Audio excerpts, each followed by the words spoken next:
आऊज़ुबिल्लाहिमिनश्शैतानिर्रजीम बिस्मिल्लाहिर्रहमानिर्रहीम। मैं हूं सरदार आमिर ज़ैर एडवोकेट और आप देख रहे हैं मेरा YouTube channel house of justice.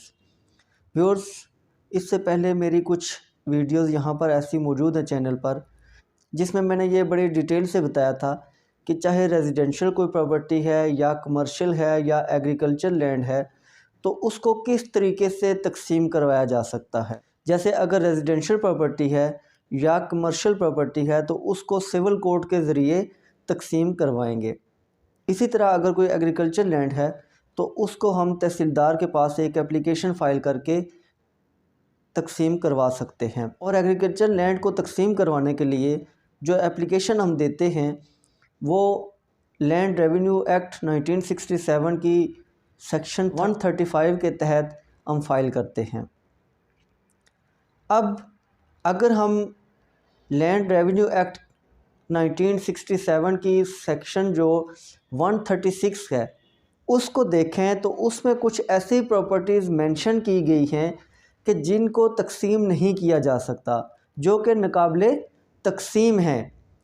चाहे किसी जगह पर कोई को-शेयरर हों, मुश्तरका खातादार हों, तो उनकी जितनी भी प्रॉपर्टी है उस सब की तकसीम हो गई है, लेकिन उसमें ऐसी कुछ ज़मीनें मौजूद हैं जो कि ऐसी कैटेगरीज़ में आती हैं जो सेक्शन 136 में मेंशन है, तो उसको तकसीम नहीं किया जाएगा। बेशक उसके इर्द गिर्द जितनी भी प्रॉपर्टी है उसको तकसीम कर दिया जाएगा, लेकिन इस कैटेगरी में जो भी ज़मीन फ़ाल करेगी तो उसको तकसीम नहीं किया जाएगा। अब वो प्रॉपर्टीज़ कौन कौन सी हैं? सेक्शन 136 को हम देखें तो सबसे पहले जो आती है वो है इबादत गाह। इबादत गाह से मुराद कोई भी ऐसी प्रॉपर्टी कि जो बतौर इबादत गाह इस्तेमाल हो रही हो। उसमें मस्जिद भी हो सकती है, उसमें ईदगाह भी हो सकती है, उसमें इसी तरह अगर किसी और मज़हब से तल्लक़ रखने वाले लोगों की अगर प्रॉपर्टी है, जैसे अगर कोई हिंदू हो गए या किसी भी रिलीजन से उनका तल्लुक़ है, तो उनकी जो भी इबादत गाह होगी वो तकसीम नहीं होगी। फिर आ जाता है कब्रिस्तान। अगर कोई कब्रिस्तान है तो उसको भी तकसीम नहीं किया जाएगा। जो देहाती इलाके हैं जहाँ पर यह एग्रीकल्चर लैंड होती है तो वहाँ पर अक्सर लोगों ने इस तरह किया होता है कि अपनी अपनी ज़मीनों में ही कब्रिस्तान अपनी जगह पर उन्होंने बनाया होता है। लेट्स सपोज़ कि कोई ऐसी सिचुएशन है कि एक आदमी है तो उसने अपनी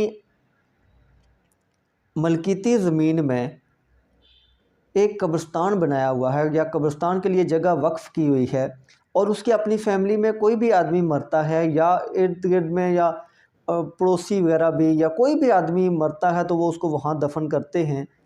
तो कल जब उस आदमी की डेथ हो जाती है, उसकी प्रॉपर्टी आगे बच्चों में तकसीम होती है, तो अब बच्चे ये नहीं करेंगे कि उस कब्रिस्तान को भी आधा आधा नहीं करेंगे कि कब्रिस्तान के दरमियान में दीवार लगा दी और उसको दो हिस्सों में तकसीम किया। नहीं, अगर कहीं भी अगर कब्रिस्तान बना हुआ है, चाहे वो सिर्फ़ अपनी फैमिली के लिए किसी आदमी ने बनाया हो, फिर भी उसको तकसीम नहीं किया जाएगा।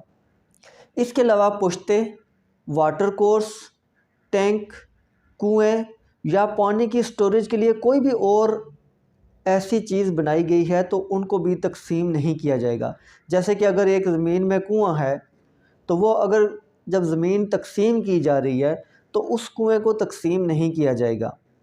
या फ़र्ज़ किया एक टंकी है, बड़ी कोई टंकी पानी स्टोरेज के लिए बनाई गई है, तो जब प्रॉपर्टी तकसीम होगी तो वो टैंक चाहे जिस भी आदमी के हिस्से में उसकी जो प्रॉपर्टी है उसके हिस्से में वहाँ वो बना हुआ है, तो ये टैंक तकसीम नहीं होगा, किसी की मलकियत नहीं होगा, बल्कि ये जिस तरह तकसीम से पहले सब लोग इसको इस्तेमाल जो लोग इसको इस्तेमाल कर रहे थे तो वो तकसीम के बाद भी इसको उसी तरीके से इस्तेमाल करते रहेंगे। ये किसी की ज़ाती मलकियत नहीं होगा, चाहे वो कुआं है, चाहे वो कोई और वाटर कोर्स है जिसके ज़रिए पानी किसी और इधर उधर भेजा जा रहा है।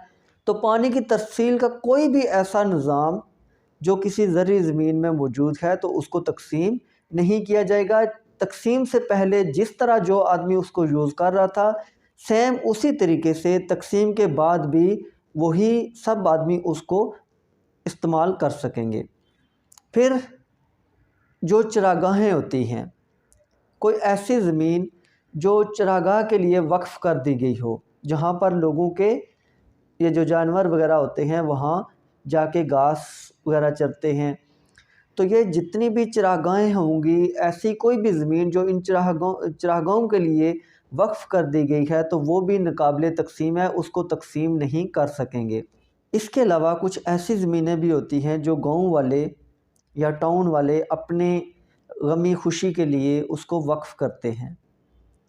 तो ऐसी ज़मीनों के लिए अगर कोई तक़सीम उसको करवाना चाहता है, तो ये रेवेन्यू ऑफिसर की स्वाबदीद होती है कि वो उस जगह को देख के तो उसकी तक़सीम से इनकार भी कर सकता है। ऐसी कोई भी ज़मीन जो कॉमन यूज़ हो रही है, सब लोग उसको इस्तेमाल कर रहे हैं, गाँव के लोग सब इस्तेमाल कर रहे हैं, तो उसको भी तक़सीम नहीं किया जाएगा। और ये इसकी हद तक रेवेन्यू ऑफिसर का पूरा स्वाबदीदी इख्तियार है कि वो इसको तक़सीम करने से इनकार कर दे।